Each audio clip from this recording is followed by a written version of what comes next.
Eres la vergüenza de esta casa, escupió mi hijo frente a 40 invitados. Yo cogí mi servilleta, respiré y pensé, hoy se termina la mentira. La plata tintineó. Las cabezas se volvieron. Un cuchillo dejó de cortar el pastel. Las luces parecían más duras en la sala de baile, reflejando en los ojos de mi hijo algo que yo no había visto antes.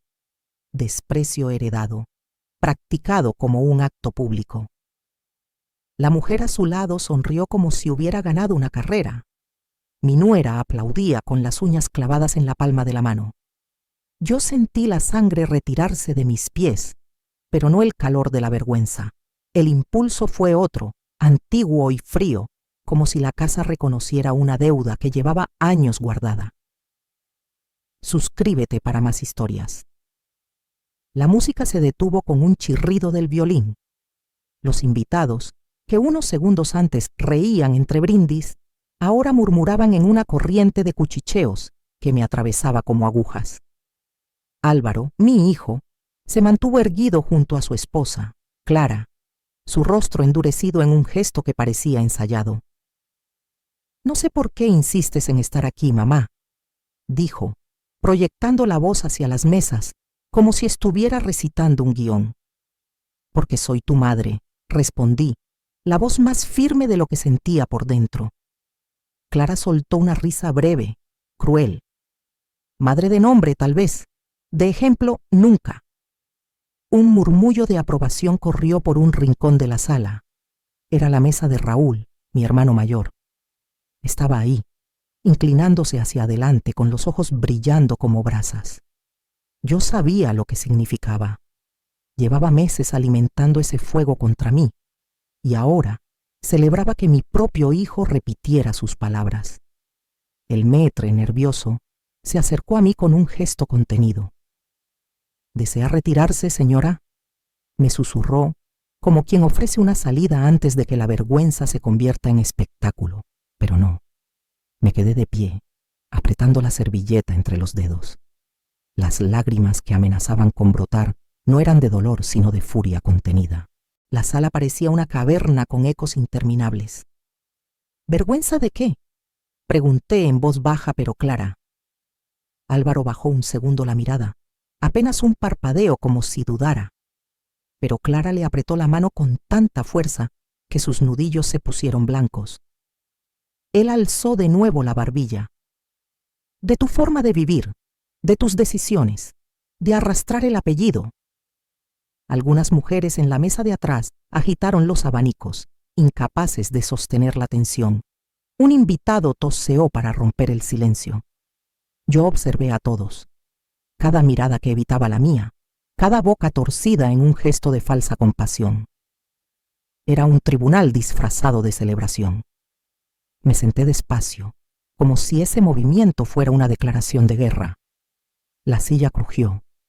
Los recuerdos comenzaron a empujar en mi cabeza.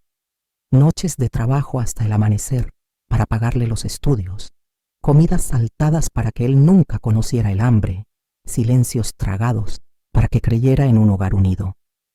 Y ahora esa voz mía, esa sangre mía, me arrojaba al vacío frente a todos. Clara inclinó la copa hacia mí. Brindemos entonces por la nueva familia y por dejar el pasado donde pertenece, en la sombra. Los aplausos fueron tímidos, incómodos. Algunos no se atrevieron a chocar sus copas. Yo miré a mi hijo, solo a él, y vi la batalla que se libraba detrás de su mandíbula apretada. No era odio propio, era odio prestado, prestado de ella, de él, de todos los que habían esperado este momento para silenciarme. Pero no sabían que yo llevaba años escuchando susurros y acumulando silencios como piedras en el bolsillo, y cuando el bolsillo se llena, las piedras se convierten en armas. El brindis terminó. Los músicos retomaron con manos temblorosas una melodía apagada. Yo me serví vino. Lo probé con calma, como si el insulto no hubiera sido más que una brisa. Nadie lo notó, pero en ese momento tomé una decisión. No iba a irme, no iba a callar. Ese salón con sus flores blancas, sus mesas de manteles planchados y sus sonrisas fingidas, sería testigo no solo de la boda de mi hijo, sino de la caída de la mentira que habían tejido contra mí. Y yo misma, con mi voz rota pero intacta, iba a arrancar el velo. Me quedé inmóvil en aquella mesa, como una estatua a la que todos miran esperando que se rompa. Pero mi mente viajó hacia atrás, hacia los años en que nada de esto parecía posible. Años en los que mi hijo no me llamaba vergüenza, sino que corría hacia mí con los brazos abiertos. Recuerdo la primera vez que lo llevé a la escuela. Yo todavía tenía la bata puesta de la panadería donde trabajaba por las mañanas. El olor a levadura se me pegaba a la piel y el cansancio se me colgaba en las ojeras. Álvaro, con su mochila azul deshilachada, me apretaba la mano con fuerza. ¿Te vas a quedar cerca, mamá?, me preguntó. Claro que sí. Mentí, porque tenía que correr a un segundo trabajo limpiando oficinas. Lo vi entrar por la puerta, mirar atrás y sonreír. Esa sonrisa era mi alimento, la misma que ahora, años después, se había borrado bajo la influencia de quienes lo convencieron de que yo era menos que nada. Trabajé 3 turnos durante su adolescencia. Había noches en que apenas me daba tiempo a desatarme los zapatos antes de que sonara el despertador. A veces lo encontraba dormido en la mesa, los libros abiertos, un vaso de leche tibia a medio beber, y yo lo cubría con una manta sin despertarlo. Nunca quise que supiera cuánto me dolían las rodillas, o que a veces vendía mis propios pendientes para pagarle una excursión escolar. Para él siempre había que sonreír. Cuando conoció a Clara, yo intenté darle la bienvenida. Una tarde vino con ella a casa, con una caja de pasteles de supermercado. Ella apenas me miró. Perdón por el desorden, le dije, mientras recogía tazas y ropa del sillón. Ella recorrió el departamento con los ojos, como quien evalúa un objeto viejo antes de tirarlo. Está acogedor, dijo finalmente, con una sonrisa que no alcanzó los ojos. Álvaro, nervioso, le acarició la mano. Yo hice café. Nadie tocó los pasteles. Las primeras discusiones llegaron pronto.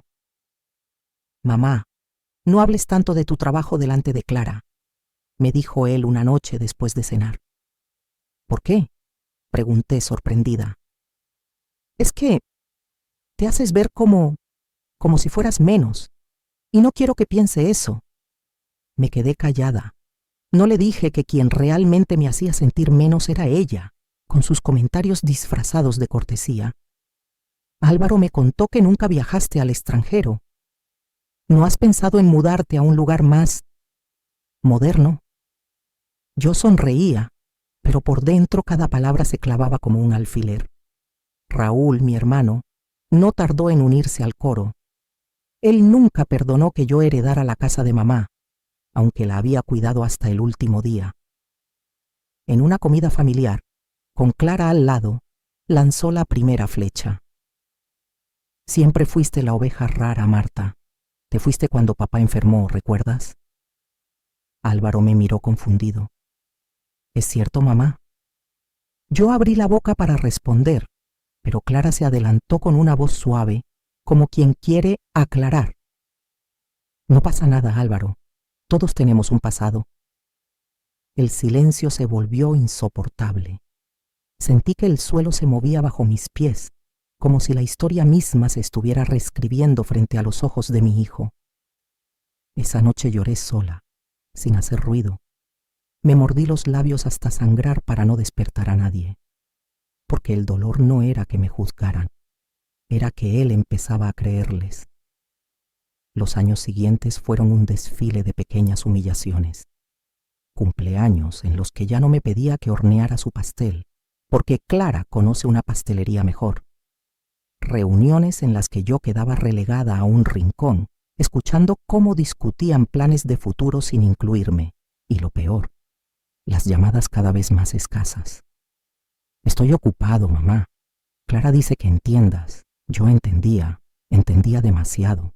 Entendía que estaban construyendo un muro entre nosotros, ladrillo a ladrillo. hasta que ya no podía ver a mi propio hijo del otro lado. Aún así, nunca dejé de llamarlo. Nunca dejé de dejarle mensajes de voz, aunque me respondiera con monosílabos. No por orgullo, sino porque me prometí a mí misma que él nunca podría decir que yo me rendí. Pero lo que nunca imaginé era que todo ese veneno tendría su clímax en el lugar más sagrado, su boda. Y que las palabras de Raúl y las sonrisas de Clara se convertirían en la voz de mi hijo, llamándome vergüenza frente a todos.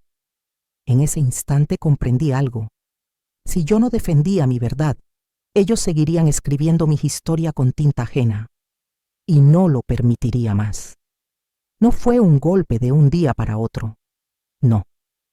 La humillación se fue colando como agua por las grietas de mi casa, gota a gota, hasta empaparlo todo. La primera vez fue en un almuerzo familiar.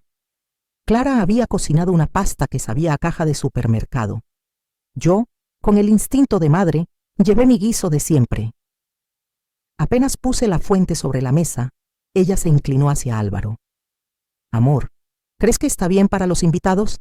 Es que huele fuerte. Él rió, nervioso, y apartó la fuente al extremo de la mesa donde nadie la alcanzaba. Sentí la cara arder. Una de las tías murmuró: siempre le gustó ese guiso de niña, pero nadie más dijo nada. En otra ocasión, mientras los demás brindaban, Clara levantó la copa hacia mí con una sonrisa helada. Por Marta, que siempre nos recuerda de dónde venimos. Algunos rieron, creyendo que era un chiste inocente. Yo no. Yo vi cómo Álvaro bajaba la vista, incapaz de defenderme.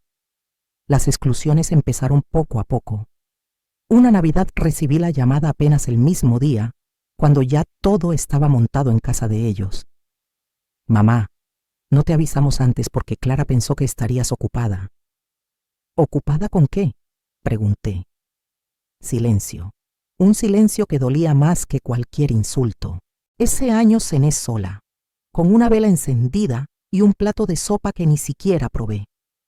Escuché los fuegos artificiales a medianoche y pensé en cómo alguna vez él se subía a mis hombros para verlos mejor. Con el tiempo, la crueldad se volvió hábito.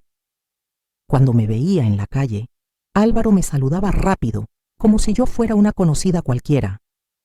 Hola, mamá. Perdona, estoy apurado. Ni un beso, ni una pregunta, nada.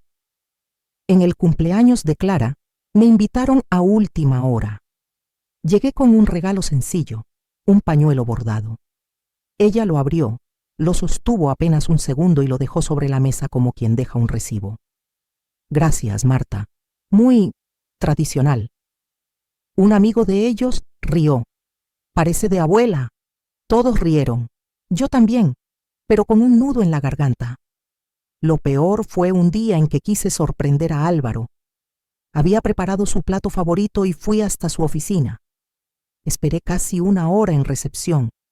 Cuando por fin salió, se detuvo en seco. ¿Qué haces aquí?, dijo, con el ceño fruncido. Quería traerte algo de comer. Pensé que no habías almorzado. Clara apareció detrás de él, con paso seguro. No es necesario, Marta. Álvaro tiene quien lo cuide. Ese quien lo cuide fue como una bofetada. Vi en sus ojos la sombra de Raúl, la misma que lo estaba moldeando poco a poco. Después de eso, empecé a notar cómo repetía frases que no eran suyas. Mamá, a veces das lástima. Mamá, deberías aprender a no meterte donde no te llaman. Mamá, Clara tiene razón. Siempre dramatizas. Cada palabra me caía encima como una piedra. Y aún así, yo seguía respondiendo con calma. Está bien, hijo. Si eso crees, está bien. Pero por dentro, cada noche, me preguntaba en qué momento lo había perdido. En qué momento mi niño de ojos brillantes se convirtió en un extraño que me miraba como si yo fuera un estorbo. Recuerdo una tarde en la que lo esperé en la puerta de casa. Tenía algo importante que decirle, que mi salud no andaba bien, que necesitaba apoyo. Cuando llegó, bajó del coche hablando por teléfono. Sí, Clara, estoy aquí, dijo, sin mirarme. y antes de que pudiera abrir la boca, se volvió a subir.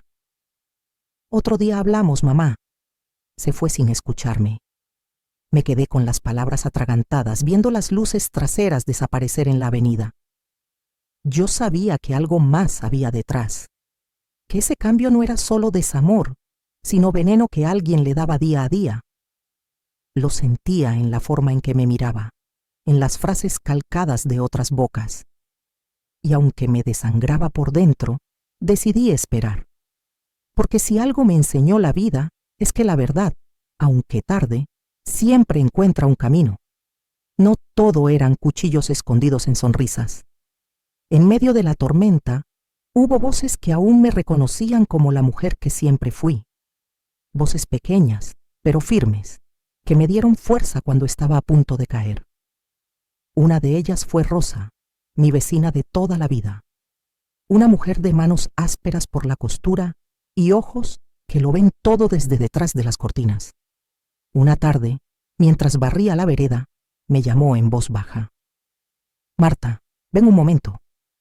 Entré en su sala, que olía a jabón de lavar y café recién hecho. Me miró con una seriedad que pocas veces le había visto.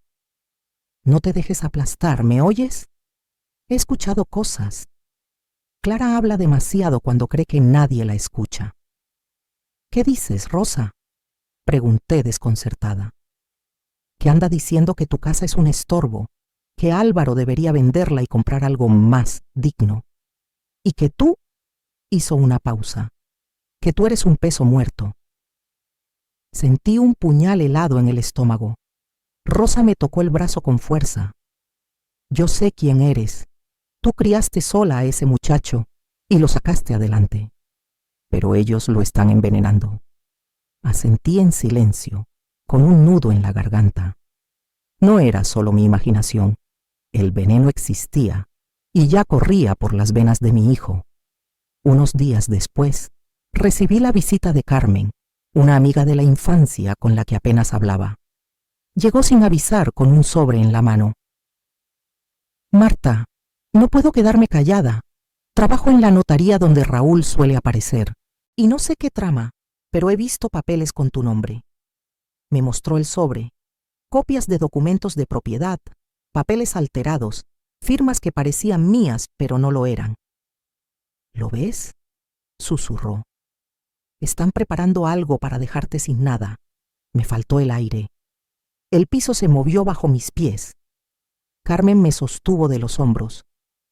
Aún no entiendo todo, pero sé que tu nuera y tu hermano se reúnen a menudo, y siempre que sale tu nombre, hay sonrisas torcidas.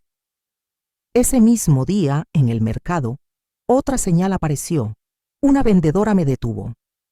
Doña Marta, yo vi a su hijo el otro día. Estaba con Clara y Raúl, y escuché cuando Clara dijo, ya casi la convencemos de vender. Me quedé helada. No porque quisiera vender, sino porque nunca me habían preguntado nada. Esa noche no dormí. Miraba el techo, repasando cada palabra, cada gesto. No era solo desprecio. Había un plan detrás, algo calculado. Yo ya no era solo la vergüenza. Era un obstáculo que necesitaban quitar del camino. Recordé las veces que Clara insistió en que le dejara copia de mis llaves, por si acaso. O cuando Raúl se ofreció a ayudarme con las facturas, y después encontré recibos desaparecidos. Todo encajaba en un rompecabezas siniestro. A la mañana siguiente, Rosa volvió a tocar mi puerta. Marta, ¿sabes quién más sabe algo? Un sobrino mío que trabaja con los contadores de Raúl. Dice que se habla de herencias, de propiedades, de mover dinero a espaldas tuyas. Y Álvaro, pregunté con la voz quebrada. Tu hijo parece no ver nada, o no quiere. Me apoyé en la pared, sintiendo que me faltaban fuerzas. La peor parte no era lo que tramaban, sino que Álvaro, mi propio hijo, estaba dentro del círculo de silencio. Tal vez no era el cerebro, pero sí era el eco que repetía sus palabras. Esa noche, frente al espejo, me hablé a mí misma. Marta, no puedes seguir esperando. No puedes dejar que decidan por ti. Y por primera vez en años, En mis ojos cansados vi un destello que reconocí. No era resignación, era furia. La misma furia que me había hecho sobrevivir a la pobreza, a las noches solas, a las bocas que alimentar sin un centavo en la mano. Sabía que me esperaba una guerra silenciosa. Pero si ellos pensaban que yo iba a dejar que me borraran de mi propia vida, se equivocaban. Muy pronto se darían cuenta de que la vergüenza de la familia no se iba a callar. Raúl siempre había sido la sombra que caminaba detrás de mí, incluso cuando éramos niños. El hijo favorito de papá, el que heredó las tierras más fértiles, el que estudiaba mientras yo cuidaba la casa. Pero bajo la máscara de hombre correcto, siempre hubo un rencor callado. Lo noté desde joven. Nunca soportó que mamá me confiara a mí la casa del barrio, la misma en la que crecimos. Eso era mío, me dijo una vez, con una copa de vino en la mano muchos años atrás. Era de mamá, y ella decidió, le respondí. Decidió mal. Ese rencor nunca se apagó. Cuando Clara apareció, Raúl encontró en ella un espejo perfecto, ambiciosa, astuta, incapaz de conformarse. Lo descubrí un domingo, después de misa. Había ido a la plaza a comprar pan. Entre los árboles vi a Clara y Raúl hablando en voz baja. No me vieron. Estaban tan enfrascados que ni notaron mi presencia. Lo tenemos fácil, decía él. Álvaro cree que actúa por su cuenta, pero repite lo que le decimos. Exacto, respondió Clara ajustándose el abrigo. La vieja se siente culpable todo el tiempo. Hay que empujarla un poco más. Me llevé la mano al pecho, sintiendo que el aire se espesaba. Era la primera confirmación de lo que sospechaba. No eran comentarios sueltos, era un plan compartido. Otro día, en una reunión familiar, Raúl no pudo contener su veneno. Marta siempre fue un estorbo. Se fue cuando papá más la necesitaba, ¿no recuerdas, Álvaro? Mi hijo me miró con ojos inseguros, como un niño que no sabe a quién creer. Mamá, ¿es cierto? Yo respiré hondo. No, Álvaro, estuve allí hasta el último día. Tu tío lo sabe. Raúl sonrió con esa mueca torcida que siempre lo delataba. Claro, claro, siempre con su versión de los hechos. Ese comentario fue suficiente para que Clara interviniera. No discutamos. Hoy estamos para celebrar, no para mirar atrás. Y así, con palabras dulces, enterraban mi voz bajo la tierra de la duda. Lo peor era ver a mi hijo repitiendo frases que no eran suyas. Una tarde en la cocina, mientras yo servía café, dijo: Mamá, Raúl tiene razón. Tú siempre has sido un poco conflictiva. Casi dejé caer la jarra. ¿Conflictiva?, pregunté. Sí, siempre discutes. Siempre quieres imponer tu verdad. No era él, era la voz de Raúl disfrazada en su boca. Esa noche recordé nuestra infancia. Papá siempre ponía a Raúl al frente, yo quedaba detrás. Cuando él fallaba, me culpaban a mí. Cuando él se equivocaba, yo debía reparar. Y ahora, décadas después, la historia se repetía, solo que más cruel, porque ahora mi propio hijo era la herramienta. Un día, Rosa me lo confirmó. Me llamó al pasar frente a su casa. Tu hermano no deja de hablar mal de ti en el club social. Dice que eres inestable, que podrías perder la casa en cualquier momento. Clara lo acompaña y todos lo creen. Me quedé sin palabras. Raúl, con su traje impecable y su voz de mando, sabía mover las piezas, pero yo lo conocía mejor que nadie. Detrás de esa fachada había miedo. Miedo de que alguien descubriera que sin los favores de mamá, él no habría heredado nada. Miedo de perder el control que siempre creyó suyo por derecho.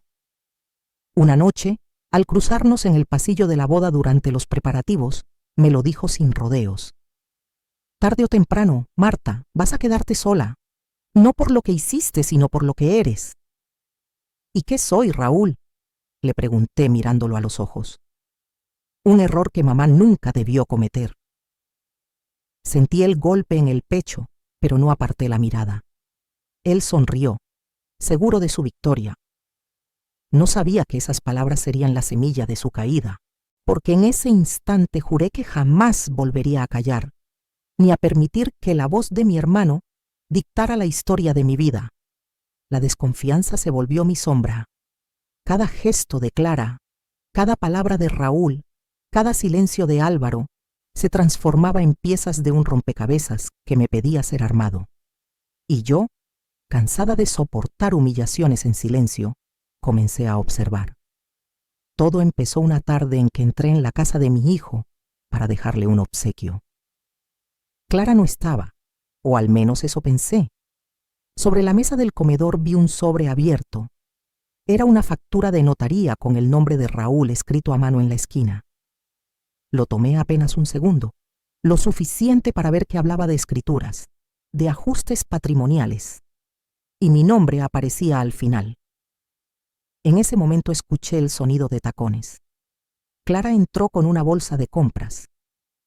«¿Qué haces aquí, Marta?», preguntó alzando las cejas. «Solo vine a dejar un pastel». Álvaro me dijo que le apetecía. Ella me quitó la caja de las manos y sonrió sin mostrar los dientes. «Gracias, yo se lo daré». La factura ya no estaba sobre la mesa. Clara la había deslizado al bolso sin que nadie más lo notara, convencida de que yo era una anciana despistada. Pero no, mis ojos la habían alcanzado. Esa noche, cuando Álvaro llegó a visitarme, intenté hablarle. «Hijo, ¿Raúl y Clara están moviendo papeles de la casa?». Él me miró como si hubiera dicho una locura. «¿De qué hablas, mamá? No inventes cosas». «No invento, vi un documento». «Siempre con tus paranoias», suspiró cansado. «Clara dice que deberías ocuparte de ti misma, no de lo que no entiendes». Ese «Clara dice» fue como una daga. Ya no eran sus pensamientos, eran los de ella repitiéndose en su boca. Me callé, pero por dentro algo se quebró. Comprendí que no lograría nada con súplicas. Tenía que buscar por mi cuenta. Comencé a revisar mis propios cajones, facturas, recibos. Encontré huecos. Pagos que yo había hecho no figuraban en los resúmenes. Correspondencia que debería estar y no estaba. Un día, al abrir el cajón de la cómoda, hallé un sobre arrugado detrás de unos manteles. Era una carta del banco, fechada meses atrás. Decía que alguien había solicitado información sobre mi hipoteca, firmada por un gestor que yo no conocía. Leí y releí esas líneas, sintiendo cómo el estómago se me encogía. Con la ayuda de Carmen, mi amiga de la infancia, confirmé que el nombre de Raúl aparecía como interesado en el trámite, pero no había ninguna autorización mía. «Esto es grave, Marta», me dijo ella con tono serio. «Están preparando el terreno para despojarte». Las palabras cayeron como piedras. Despojarme, como si yo fuera un mueble viejo que podía ser retirado de la sala. Esa noche apenas dormí. Me levanté varias veces, encendí la lámpara y abrí los cajones una y otra vez buscando más señales. A las 3 de la madrugada encontré un pequeño cuaderno que Álvaro había dejado de niño, escondido entre mis libros. Tenía dibujos torpes de casas y árboles, con una nota infantil. «Esta es la casa de mamá y mía, para siempre». Lloré en silencio, porque entendí que la lucha no era solo por ladrillos y paredes, sino por la memoria de todo lo que habíamos sido. Con el amanecer tomé una decisión. No iba a esperar a que me quitaran lo que me pertenecía. Tenía que reunir pruebas, por mínimas que fueran, y tenía que hacerlo sin que ellos lo supieran. Me transformé en una espía dentro de mi propia familia. Guardaba copias de facturas en sobres ocultos, anotaba fechas y horas de conversaciones, y cada palabra sospechosa la escribía en un cuaderno azul. Un día, al pasar por la casa de Álvaro, escuché voces detrás de la puerta. Me detuve. Clara decía: «Ya casi está. Solo falta que ella firme. Y si no, buscaremos otra manera». Raúl respondió con un murmullo que no alcancé a distinguir, pero ambos rieron. Me alejé con el corazón golpeándome las costillas. No me habían visto, pero yo ya sabía demasiado. Y aunque todavía no tenía todas las piezas, algo era claro. Mi hijo estaba atrapado entre sus hilos, y yo era la presa principal. Las piezas del tablero empezaron a alinearse frente a mis ojos. Ya no eran simples humillaciones o frases crueles. Había un plan detrás, frío y calculado, que buscaba borrarme de la historia de mi propia familia. Una tarde, Carmen me llamó con voz temblorosa. «Marta, tienes que venir. Hay algo que debes ver». Nos reunimos en una cafetería discreta, lejos de las miradas conocidas. De su bolso sacó una carpeta. Dentro, copias de escrituras y borradores de contratos. «Clara y Raúl han estado negociando con un notario. Quieren que firmes una cesión voluntaria de tu casa». «¿Cómo que voluntaria?», pregunté sintiendo que la sangre me hervía. «Ellos lo llaman acuerdo familiar, pero en la práctica significa que la casa pasaría a nombre de Álvaro y Clara. Tú quedarías como simple ocupante». Mis manos temblaban sobre los papeles. ¿Y mi hijo lo sabe? Carmen dudó. Quizás no los detalles, pero es imposible que no sospeche. Esa noche decidí vigilar. Caminé despacio hasta la casa de Álvaro, fingiendo que iba de visita. Desde la calle vi luces en la sala. Me acerqué a la ventana, el corazón a punto de salírseme del pecho. Dentro estaban Clara y Raúl, sentados frente a un hombre de traje oscuro. Había carpetas abiertas sobre la mesa. «Lo ideal sería que firme cuanto antes», decía el hombre. «Así evitamos complicaciones». «Ella no sospecha nada», respondió Clara, sonriendo con seguridad. «Sospecha siempre», rió Raúl. «Pero ¿a quién le va a creer Álvaro? ¿A nosotros?» Quise gritar, irrumpir, arrancarles los papeles de las manos, pero me contuve. Sabía que si hacía un movimiento sin pruebas sólidas, terminarían acusándome de loca. Cuando el hombre se marchó, escuché lo que temía. «Álvaro cree que esto es por su bien», dijo Clara, «que así la cuidaremos». «La cuidaremos de lejos», añadió Raúl con una carcajada, «tan lejos como podamos». Me alejé de la ventana con las piernas flojas. El aire de la calle olía a tierra húmeda, pero yo sentía cenizas en la garganta. Los días siguientes confirmé mis sospechas. Recibí llamadas extrañas del banco, preguntas sobre mis ingresos, sobre posibles movimientos patrimoniales. Una empleada compasiva me susurró: «Alguien está empujando un trámite con su nombre. Tenga cuidado». Mientras tanto, Clara jugaba su papel de nuera perfecta en público. Me visitaba con sonrisas falsas, llevando flores marchitas. «Marta, deberías considerar que la casa es muy grande para ti sola. Sería mejor vender y vivir tranquila». «No necesito vender», le respondí firme. «Pero piensa en Álvaro.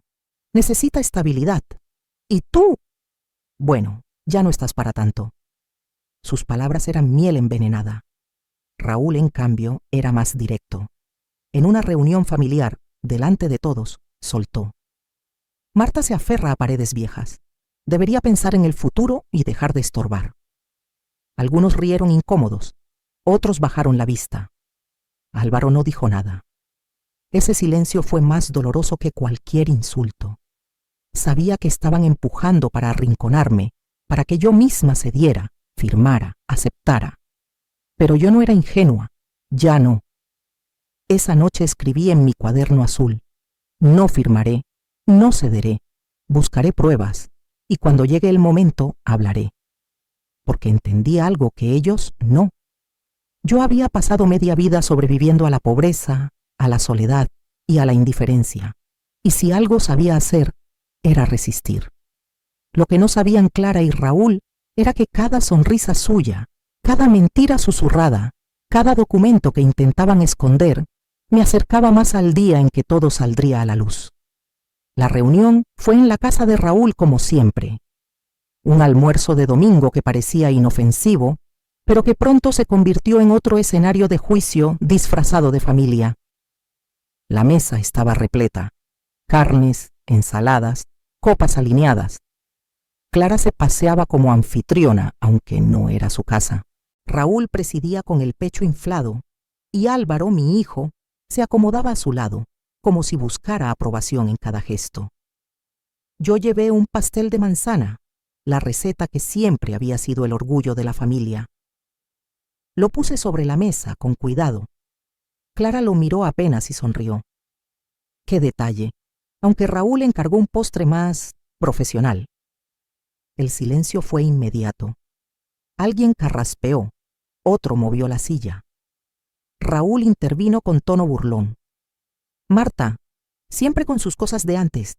Aquí tratamos de hacer algo más moderno. Yo bajé la mirada, conteniendo el temblor de mis manos. Durante el almuerzo, los comentarios no tardaron en aparecer. ¿Sabías que Clara ya se encarga de todas las cuentas de Álvaro?, dijo Raúl mirando hacia mí. Así es, respondió ella orgullosa. Hay que tener orden. Álvaro no puede estar cargando con todo. Claro, claro, dijo Raúl levantando la copa, a diferencia de otros que nunca supieron llevar cuentas. Las risas se mezclaron con el tintinear del vino. Yo sabía a quién se refería, a mí. Álvaro con voz grave intervino. Mamá, deberías aprender de Clara. Ella sí sabe organizar. Tú siempre fuiste un poco caótica. Las palabras se clavaron en mi pecho. No era solo el desprecio, era que mi hijo repetía frases que no eran suyas. Era Raúl hablando a través de él. Intenté mantenerme firme. Caótica quizás, pero nunca dejaste de tener comida en la mesa. ¿O sí, Álvaro? Él se quedó callado un instante, pero Clara apretó su mano bajo la mesa. Entonces dijo, eso no significa que estuvieras bien. Los murmullos crecieron. Una de las primas intentó cambiar de tema, pero Raúl la interrumpió. No, hablemos claro. Marta siempre vivió de excusas, y ahora quiere que la sigamos soportando. El aire se volvió pesado. Sentí la mirada de todos clavada en mí, esperando que explotara, que gritara, que me levantara. Pero no. Respiré hondo, tomé un sorbo de agua y sonreí con calma. Si creen eso de mí, no pasa nada. Yo sé quién soy. Raúl golpeó la mesa con la palma, siempre con esa actitud. Nunca reconoces nada. Clara intervino fingiendo suavidad. No discutamos. No queremos arruinar el almuerzo. Marta, no te lo tomes personal. Es solo que, a veces, no sabes estar en familia. Ese no sabes estar en familia fue la gota que casi desbordó el vaso. Sentí la sangre hervir en mis venas, el impulso de gritarles todo lo que sabía, de sacar a la luz los papeles, las mentiras, las reuniones en secreto, pero me contuve, porque comprendí que aún no era el momento. Si hablaba sin pruebas sólidas me llamarían loca. Tenía que esperar, observar y reunir cada pedazo de evidencia hasta que no hubiera escapatoria para ninguno. Me limité a levantar la vista y mirar fijamente a Raúl y a Clara. Ellos esperaban mi colapso, pero en lugar de eso encontraron mi silencio, un silencio frío, más fuerte que cualquier palabra. El almuerzo terminó con risas forzadas y platos sin terminar. Cuando me levanté para irme, escuché a Clara decir en voz baja, ya casi está lista para ceder. Sonreí por dentro, que pensaran eso, que creyeran que me estaban venciendo. No sabían que cada humillación, cada insulto, cada gesto, me daba más fuerza para preparar el golpe final. Los secretos no se sostienen eternamente. Siempre hay alguien que ve más de lo que debería, alguien que escucha detrás de una puerta o que recibe órdenes que no puede ignorar. Ese alguien apareció en mi vida de la manera más inesperada. Fue en la panadería del barrio. Yo esperaba mi turno, cuando un muchacho joven de unos 25 años se me acercó con cierta timidez. ¿Usted es Marta?, preguntó bajando la voz. Sí, respondí desconfiada. Trabajo en la oficina de contabilidad donde va su hermano Raúl. Sentí un escalofrío. El chico miró alrededor como temiendo ser visto. No puedo hablar mucho aquí. ¿Podemos encontrarnos después? Acepté. Esa misma tarde nos reunimos en un banco del parque, lejos de miradas curiosas. El muchacho, que se llamaba Julián, parecía nervioso con las manos sudorosas. No debería decirle nada, comenzó, pero no puedo seguir callando. He visto documentos, movimientos raros con su nombre. ¿Qué tipo de documentos?, pregunté conteniendo la respiración. Papeles de propiedad. Raúl y una mujer, Clara, hablaban de asegurar la firma. Yo escuché cosas. Se detuvo, como si tuviera miedo de pronunciar las palabras. Decían que si usted no firmaba, igual encontrarían la forma de hacerlo pasar como válido. Un nudo me apretó la garganta. ¿Está seguro de lo que escuchó? Lo suficiente para no dormir tranquilo, admitió. El viento movió las hojas del parque como si fueran testigos mudos. Yo lo miré con gratitud y miedo al mismo tiempo. Julián, ¿puedes ayudarme a conseguir pruebas?, le pregunté. Él dudó bajando la mirada. Si se enteran me despiden, o peor. Entiendo, pero esto no es solo por mí, es por la verdad. Guardó silencio un largo rato. Luego asintió. Haré lo que pueda. Esa noche regresé a casa con una mezcla de esperanza y temor. Por primera vez no estaba sola. Había alguien más que sabía, alguien que podía confirmar lo que yo llevaba meses sospechando. Días después, recibí una llamada suya. Tengo algo, dijo con voz apurada. Un borrador de contrato. Raúl hablaba de presionarla durante la boda, de hacer que firme sin darse cuenta. Mi corazón se detuvo un segundo. ¿Durante la boda? Sí. Planean acercarle un documento entre tantos papeles, diciendo que es una simple autorización para el banquete, pero es una sesión. Colgué el teléfono con las manos temblando. Me senté frente al cuaderno azul donde llevaba todas mis notas. Escribí con letras grandes. Van a usar la boda para despojarme. Ese mismo día, Rosa, mi vecina, también me dio otra pista. Marta, escuché a Clara hablando por teléfono en la tienda, decía. Cuando todo se firme será nuestro. Ella ni se enterará. La rabia me recorrió el cuerpo como fuego. Pero también sentí algo más. Claridad. Por fin todo tenía sentido. Lo que aún no sabía era cómo demostrarlo sin que me llamaran paranoica. Julián estaba dispuesto a ayudar, pero necesitábamos más que palabras. Necesitábamos un golpe que dejara sin escapatoria a Clara y a Raúl. Mientras tanto, yo debía seguir sonriendo en las reuniones, aguantando insultos, fingiendo que no sabía nada. Cada día era una actuación. La madre ingenua, la mujer sumisa, la vergüenza que todos podían pisotear. Pero por dentro algo se estaba forjando. Una fuerza que llevaba años dormida y que ahora despertaba con furia. El momento llegaría. Y cuando llegara, no habría rincón donde ellos pudieran esconderse. Los días siguientes fueron una mezcla de espera y ansiedad. Julián, el joven contable, se convirtió en mi única fuente de aliento. Cada vez que su número aparecía en mi teléfono, sentía que algo podía cambiar. Marta, lo tengo, me dijo una tarde con la voz entrecortada. Una copia del contrato. Nos encontramos en la estación de tren, en un rincón oscuro del andén. Me entregó un sobre doblado con manos temblorosas. Dentro había varias páginas con sellos y firmas en borrador. Leí con atención. El encabezado era claro. Cesión voluntaria de inmueble. En la última página, un espacio reservado para mi firma. Querían hacerlo pasar como una autorización para el banquete, susurró Julián. Pero es una cesión total. Si firmas, pierdes la casa para siempre. Sentí un mareo. Me apoyé contra la pared fría de la estación. ¿Y Álvaro? ¿Sabe todo esto? Julián bajó la mirada. No estoy seguro. Tal vez crea que es solo un trámite para simplificar las cuentas. Pero Raúl y Clara, ellos saben exactamente lo que hacen. Guardé el sobre bajo mi abrigo y caminé a casa como si llevara dinamita en las manos. Esa noche lo extendí sobre la mesa, lo repasé palabra por palabra. No había duda, era la prueba de que intentaban despojarme. Aún así, me faltaba algo más. No bastaba con papeles, necesitaba demostrar la intención, el plan, la conspiración.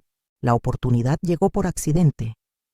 Una tarde, al pasar frente a la casa de Raúl, escuché voces a través de la ventana entreabierta. Me detuve, conteniendo la respiración. La boda será perfecta, decía Clara, su tono confiado. Entre tanta firma y tanto brindis, ella no se dará cuenta. Y si sospecha, Álvaro la convencerá, respondió Raúl con una carcajada. Siempre lo hace. Saqué el teléfono del bolsillo, con las manos temblando. Grabé unos segundos de esa conversación, apenas un murmullo nítido donde se escuchaban sus voces nombrando la boda y la firma. Cuando revisé la grabación en casa, confirmé que era usable. No era todo, pero era un arma. Miré el contrato sobre la mesa, escuché una y otra vez el audio. Mi corazón latía como un tambor. Ahora tenía lo que necesitaba. Esa noche, intenté hablar con Álvaro una vez más. Hijo, ¿qué sabes de estos papeles?, le pregunté, colocando una copia del contrato frente a él. Lo leyó un segundo y luego lo apartó. Mamá, no exageres. Es un simple trámite. Clara me explicó que es para protegerte. ¿Protegerme? Reí amarga. Esto no es protección, es un robo. Siempre con tus dramas, suspiró alzando la voz. Si no confías en mí, ¿en quién vas a confiar? Me quedé mirándolo con lágrimas contenidas. En ti, Álvaro, siempre en ti, pero no en las voces que te rodean. Él se levantó, molesto. No quiero seguir hablando de esto. Y se fue, cerrando la puerta de golpe. Me quedé sola, con el silencio de la casa y el sobre en las manos. Esa noche escribí en mi cuaderno azul. Tengo la prueba.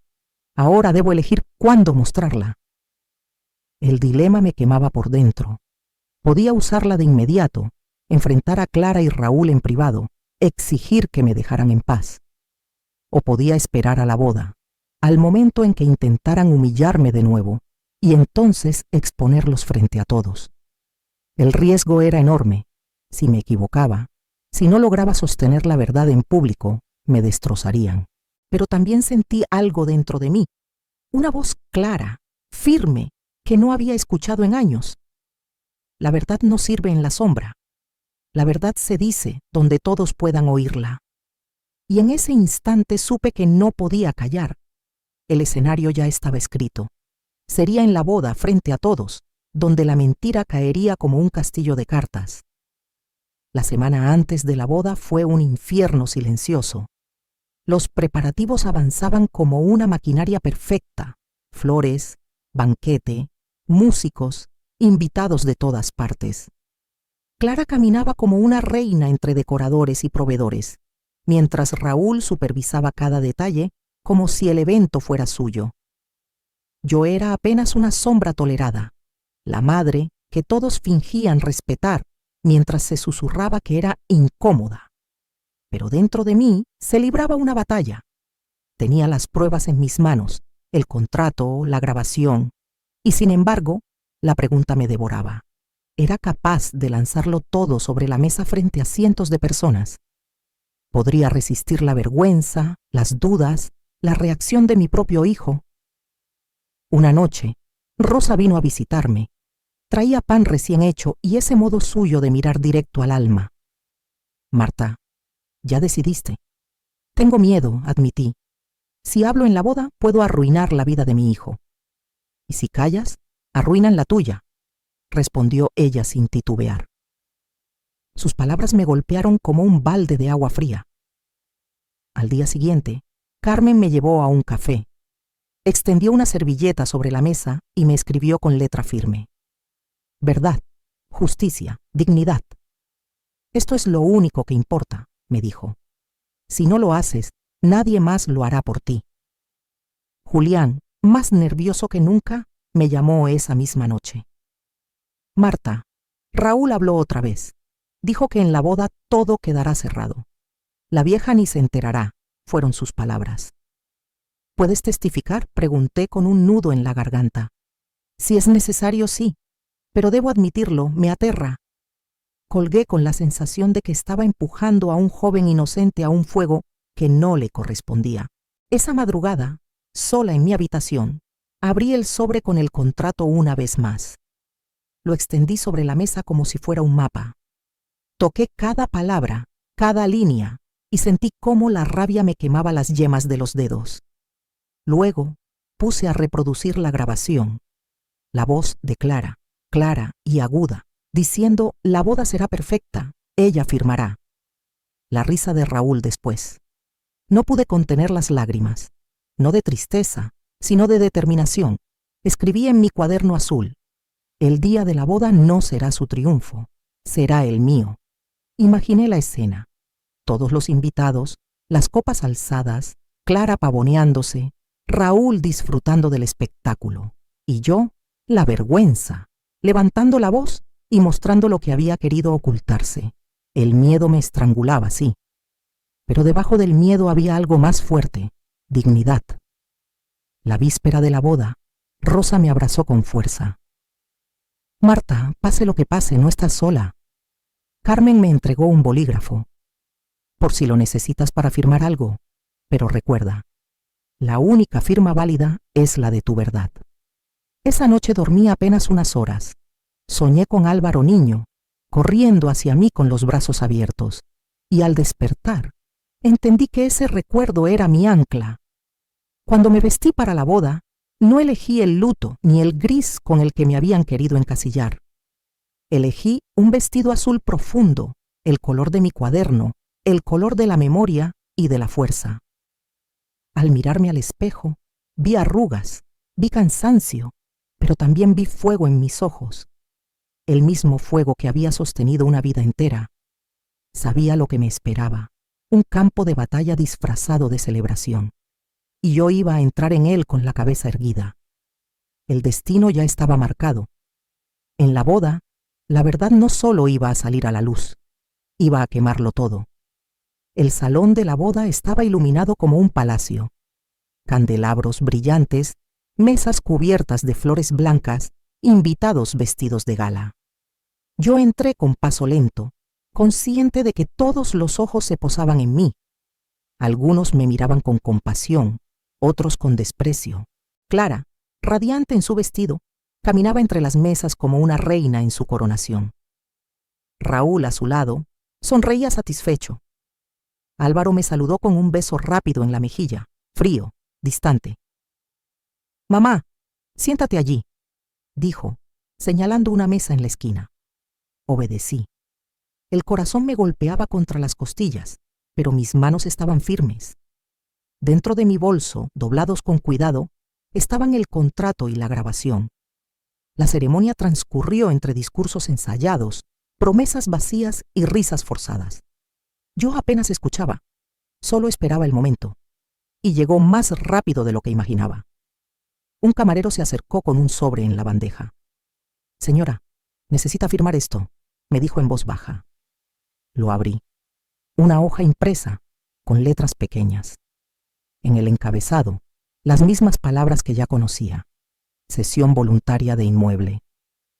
Mis labios se curvaron en una sonrisa amarga. Habían tenido la osadía de intentarlo allí mismo, frente a todos.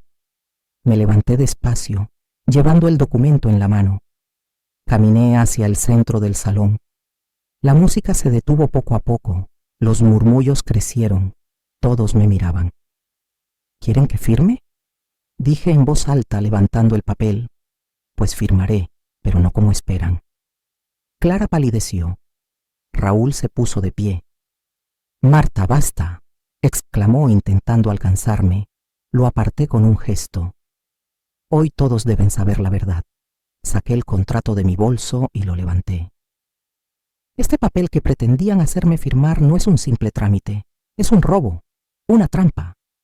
Querían quitarme mi casa, mi vida, disfrazando el engaño de protección. Un murmullo de escándalo recorrió el salón. Clara intentó sonreír nerviosa. No la escuchen. Está confundida. ¿No entiende? ¿Confundida? Interrumpí con la voz firme. Entonces escuchen esto. Saqué el teléfono y reproduje la grabación. La voz de Clara llenó el salón. La boda será perfecta. Entre tantas firmas, ella ni se dará cuenta. La carcajada de Raúl retumbó después. El silencio fue absoluto. Algunos invitados abrieron la boca, incrédulos. Otros se llevaron la mano al pecho. Álvaro se levantó de golpe. «¿Qué es esto?», preguntó mirando a Clara y a Raúl. Ella balbuceó. «Amor, yo». «Era una broma, un malentendido». «¡Broma!», tronó mi voz. ¿Así llaman a despojarme de lo poco que tengo? ¿Así llaman a manipular a un hijo contra su madre? Raúl intentó recuperar el control. No le creas. Ella inventa, siempre inventa. Pero la grabación aún sonaba, innegable, repitiendo sus propias palabras. Álvaro palideció. Miraba a Clara, luego a mí, luego al papel en mis manos. El salón entero contenía el aliento, esperando su reacción. Yo di un paso más hacia adelante. Me llamaron vergüenza de la familia, pero la vergüenza no soy yo. La vergüenza es la mentira, la codicia, el desprecio disfrazado de amor. Algunos invitados aplaudieron, tímidos al principio, luego más fuerte. Otros se levantaron indignados, murmurando contra Clara y Raúl. Clara intentó tomar a Álvaro del brazo. «No la escuches, está enferma». Él se apartó con brusquedad. Su rostro estaba desencajado. El salón era un hervidero. Las flores, las luces, el banquete, todo quedó en segundo plano. Ese día, en medio de la boda de mi hijo, la verdad finalmente había estallado como un relámpago. Y ya nada volvería a ser igual. El salón entero parecía contener la respiración. El eco de la grabación aún flotaba en el aire, como un fantasma imposible de ignorar. Álvaro se quedó de pie, inmóvil, con el rostro desencajado. Sus ojos iban de Clara a Raúl, y luego a mí, como si buscara una salida que no existía.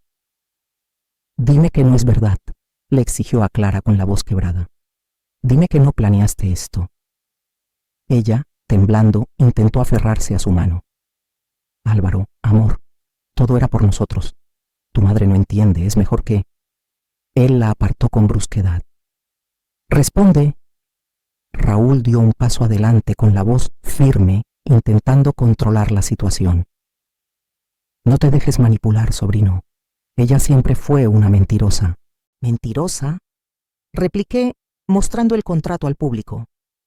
«Aquí está su mentira, con firmas preparadas y todo. ¿También esto lo inventé?». El murmullo de los invitados se volvió un oleaje. Algunas mujeres se tapaban la boca con las manos, los hombres negaban con la cabeza. La vergüenza cambiaba de dueño. Álvaro se llevó las manos a la cabeza. «No puedo creerlo», susurró. «Todo este tiempo confié en ustedes». Clara trató de abrazarlo. «Lo hice por ti, para asegurarnos un futuro». «¿Un futuro robándole a mi madre?». Su grito retumbó en el salón. El mismo futuro que ella sacrificó para darme estudios, techo y comida. Su voz se quebró, y por primera vez en mucho tiempo vi en sus ojos al niño que alguna vez fui capaz de abrazar. Me acerqué despacio. «Álvaro, yo no quería esto, solo quería que vieras la verdad».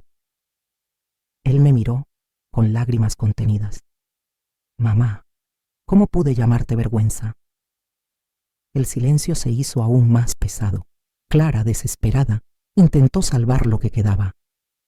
«Álvaro, no la escuches. Ella nos está dividiendo». Pero ya era tarde.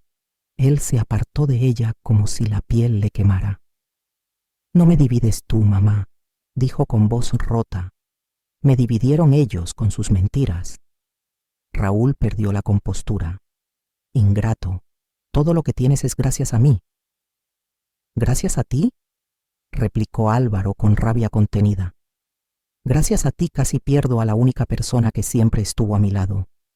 Los invitados estallaron en murmullos más fuertes, algunos abucheando. Clara se llevó las manos a la cara buscando esconderse. Raúl gritaba insultos, pero ya nadie lo escuchaba. Álvaro se giró hacia mí. Su voz era un susurro cargado de culpa. Perdóname, mamá. Perdóname por todo lo que dije, por todo lo que te hice. Las lágrimas me ardieron en los ojos. No podía pronunciar palabra. Lo abracé y sentí cómo su cuerpo temblaba como el de un niño. Ese abrazo fue más fuerte que cualquier documento, que cualquier prueba. Era la primera grieta en el muro que habían levantado entre nosotros. Pero no era un final feliz todavía, porque aunque mi hijo se había dado cuenta, las consecuencias aún estaban por caer.